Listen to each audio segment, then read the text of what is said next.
नमस्कार, मी शोभा लाटकर. हा नरदेह कितीतरी योनी फिरल्यानंतर आपल्याला भेटलेला आहे. मग आता या नरदेहाला कोणी सुखादुःखानं भरलेला प्याला म्हटलंय, कोणी नाटक म्हणलंय. तीन पात्र त्यात, बालपण, म्हातारपण, तरुणपण, 3 अंकी नाटक. कोणी बाग बगीचाची उपमा दिली की हे सुखदुःख म्हणजे वेगवेगळ्या रंगाची फुलं. प्रत्येकानं आपापल्या याच्याप्रमाणे त्याला उपमा दिलेल्या आहेत. कोणी म्हणतात हे घर आहे, हे देवानं दिलेलं घर आहे आपल्याला, आणि आपण हे भाड्यानं घेतलेलं आहे, आपलं नाही, भाड्यानं घेतलेलं आहे. घर बाई भाड्याचं भाड्याचं घर म्हणजे ते सिमेंट विटा स्लॅब ते नाही, हे नरदेहाचं घर बाई भाड्याचं भाड्याचं. केव्हा खाली करायचं, केव्हा खाली करायचं. घर बाई भाड्याचं भाड्याचं. कोणाला कळालं नाही आपल्याला हे कधी रिकामं करायचंय घर ते, बरं का, पण एक दिवस करायचं एवढं नक्की. या घराला दरवाजे 4. घर कसं बांधलंय? या घराला दरवाजे 4. कोणते दरवाजे? मध, मोह, लोभ, मत्सर, हे जे आहेत ते हे 4 दरवाजे. या घराला दरवाजे 4. आत आहे अहंकाराचं वार, आत आहे अहंकाराचं वार. कामक्रोध दार लोटायचं, लावून घ्यायचं, त्यांना मध्ये येऊ द्यायचं नाही हो. कामक्रोध दार लोटायचं, केव्हा खाली करायचं. घर बाई भाड्याचं, केव्हा खाली करायचं. हो, आता घराला खिडक्या ह्या असतातच वारं ऊन येण्यासाठी, पण ह्या घराला किती खिडक्या आहेत? या घराला खिडक्या किती? या घराला खिडक्या किती? 2 खिडक्या आहेत, एक प्रवृत्ती एक निवृत्ती. या घराला खिडक्या किती? एक प्रवृत्ती एक निवृत्ती. मग त्या खिडकीचा उपयोग काय? आलं कोण, गेलं कोण? कोण आलं, कोण गेलं? इथे बसून वाकून पाहायचं, इथे बसून वाकून पाहायचं.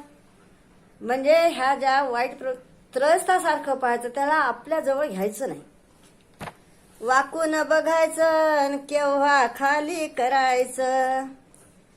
घर बाई भाड्याचं भाड्याचं, केव्हा खाली करायचं. हो, आता ते काय स्टोर रूम वगैरे काहीतरी म्हणतात ना, ते येत नाही मला बा, इंग्रजी काही येत नाही आजकालचं. या घराला आडगळीची खोली. एक खोली पूर्वी राहत होती बाजूला आडगळीची, म्हणजे तिथं जे उपयोगात नाही ते सामान तिथं ठेवायचं. या घराला आडगळीची खोली.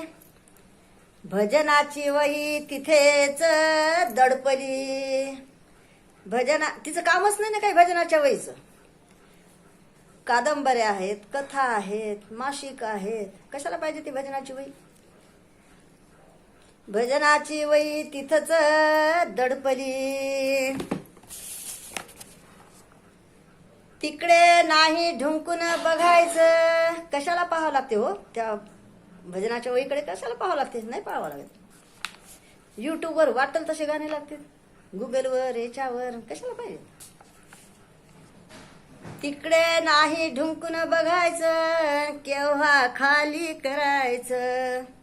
घर बाई भाड्याचं भाड्याचं, केव्हा खाली करायचं. या घरात पसारा फार, या घरात पसारा फार, आवरता आवरता झाले मी बेजार, आवरता आवरता झाला उशीर. हे आटोपलंच नाही. पसारा म्हणजे काय, पोराचं शिक्षण झालं की वाटते पोराचं लग्न व्हावं, आधी वाटते पोरं मोठे व्हा, मग त्यांचं शाळेचं शिक्षण म्हणजे शिक्षण होऊ द्या, मग आपण मोकळं होऊ. आवरता आवरता झाला उशीर. तोच आला मालक. कोणता मालक? चलो. तोच आला काळ मालक, तो नाही थांबणार एक पळ. तुम्ही जर म्हणले थांबा बाबा माझा मुलगा येऊ दे, थांबा माझी मुलगी येऊ दे, तो एक पळ थांबणार नाही. तो नाही थांबणार एक पळ, थांबणार एक पळ. त्याने कुठवर थांबायचं, किती वेळ थांबायचं हो.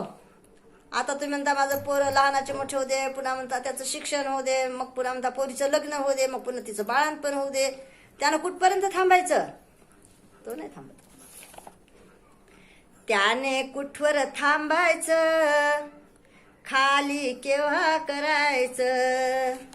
घर बाई भाड्याचं भाड्याचं, केव्हा खाली करायचं.